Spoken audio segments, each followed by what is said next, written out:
ना, इस 7 क्या 27 है या 7 है जो भी है। तो ये कह रहा है कि एफ डिफाइंड है 0 2 से आर में एंड कॉन्टिन्यूअस है विथ, डिफरेंशिएबल भी है, एफ ज़ीरो दे रखा है आपको 1, कैपिटल एफ एक्स डिफाइन कर रखा है इसने 0 से x square f of root under t d t. ठीक है, सो कैपिटल एफ एक्स है 0 से x square f of root under t d T.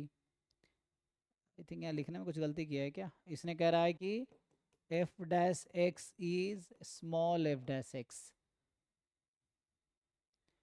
तो इसका तो मतलब ये हो गया कि जो कैपिटल एफ एक्स है वो some small f x plus c kind of होगा, है ना, ऐसे ही मतलब है ना इसका। तो दो फंक्शन का डेरिवेटिव से है, मतलब फंक्शन कांस्टेंट से डिफर करेगा बस। तो आपसे पूछा गया है एक्चुअली एफ टू क्या होगा, final question is what is f of two, ये क्वेश्चन है।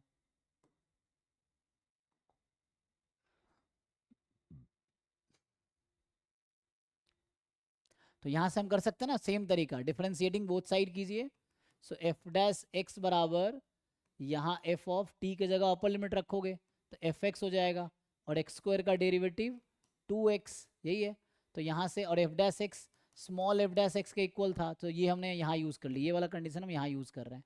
तो हो गया ये 2x इंटू एफ एक्स, तो मतलब ऐसा हो गया ना जी, D Y by D X बराबर 2x into Y. So again ये सब डिफरेंशियल इक्वेशन यूज़ हो रहा है क्योंकि ये मैथमेटिक्स बैकग्राउंड का क्वेश्चन है, इसीलिए इंटीग्रेटिंग बोथ साइड।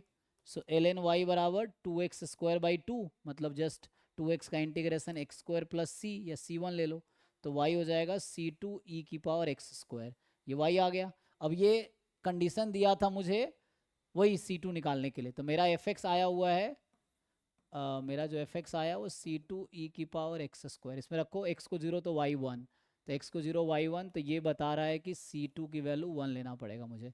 ठीक है, x को 0 रखो, y को 1 रखो, मतलब fx को 1 रखो, तो 1 बराबर c2 1 आ गया। तो फाइनली जो मेरा fx आ गया वो आ गया e की पावर एक्स स्क्वायर। अब ये आ गया तो यहाँ से ये भी आ जाएगा। ठीक, तो कैपिटल fx जो होगा, ये जो कैपिटल fx था यहाँ से आ जाएगा।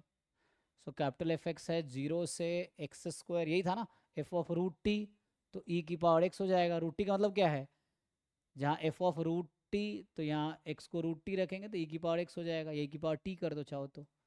सो ये e की पावर t डी टी।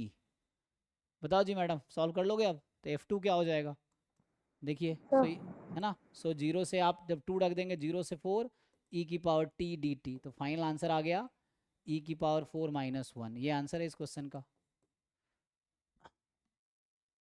देखो जो जो कंडीशन गिवन है ना उसको समहाउ यूज करने की कोशिश करो, मतलब हर क्वेश्चन का सॉल्यूशन तो क्वेश्चन में ही रहता है ना, बस हमें देखना है कहाँ क्या यूज होगा। तो जो जो चीज़ें गिवन थी, सो मैंने ये वाला कंडीशन यूज नहीं किया है ना, मतलब बस हमने इसको यूज़ किया, यहाँ पे ये वाला यहाँ यूज़ हुआ था, एंड देन ये आ गया, फिर बाकी तो सारा कंडीशन दे ही रखा है क्वेश्चन में, जस्ट आपको पुट करना होता है।